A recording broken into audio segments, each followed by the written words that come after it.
রাজ্য commission. SIR এ গ্রাহ্য নয় আবাসের নথি, একথা ইতিমধ্যে নির্বাচন কমিশন জানিয়ে দিয়েছে। আর কমিশনের এই সিদ্ধান্তের বিরুদ্ধেই এবার কোর্টে তৃণমূল কংগ্রেস। শুনানি শেষের পর কেন ঘোষণা, এই প্রশ্ন তৃণমূলের তরফ থেকে করানো হচ্ছে। জানানো হবে সুপ্রিম কোর্টে, খবর তৃণমূল সূত্রে। আবাস নিয়ে ফের যুযুধার রাজ্য কমিশন, কোথায় দাঁড়িয়ে পুরো পরিস্থিতিটা? শ্রেয়সী গঙ্গোপাধ্যায় আমাদের প্রতিনিধি আরো বিস্তারিত আপডেট আমাদের দেবেন। শ্রেয়সী,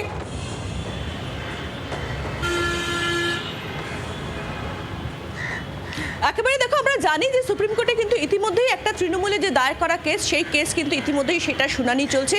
এবং এই মুহূর্তে যে বিষয়টা নিয়ে গতকাল থেকে তৃণমূল একেবারে লাগাতার স্বরূপ, যে হিয়ারিং শেষ হওয়ার পরে হঠাৎ করে এই নথি নেওয়া হবে না, সেই নিয়ে যে কমিশনের নির্দেশিকা, সেই নির্দেশিকার কার্যত প্রতিবাদ করে কিন্তু তৃণমূল কংগ্রেস এবার সুপ্রিম কোর্টে এই গোটা বিষয়টা জানাতে চলেছে। যে হঠাৎ করে শুনানি শেষ হয়ে যাওয়ার পরে কমিশনের এই সিদ্ধান্ত, এবং সেই সিদ্ধান্ত তারা একতরফাভাবে নিচ্ছে, কিভাবে নিচ্ছে, এই সামগ্রিক সমস্ত কিছু বিষয় তুলে ধরেই কিন্তু কার্যত এই মুহূর্তে আমরা জানতে পারছি যে সুপ্রিম কোর্টে ফের যাচ্ছে তৃণমূল। যেখানে তারা এই সুপ্রিম কোর্টে যে এই মুহূর্তে কেস চলছে, তৃণমূলের দায়ের করা যে কেসটি চলছে, সেখানেই কিন্তু কার্যত তারা এই বিষয়টিও জানাতে চলেছে যে কমিশন হঠাৎ করে শুনানি শেষ হয়ে যাওয়ার পরে হঠাৎ করে এই নথি না নেওয়ার যে সিদ্ধান্ত নিয়েছে একতরফাভাবে, সেই বিষয়টিও কিন্তু তারা সুপ্রিম কোর্টের কাছে জানাতে চলেছে, এমনটাই কিন্তু জানা যাচ্ছে।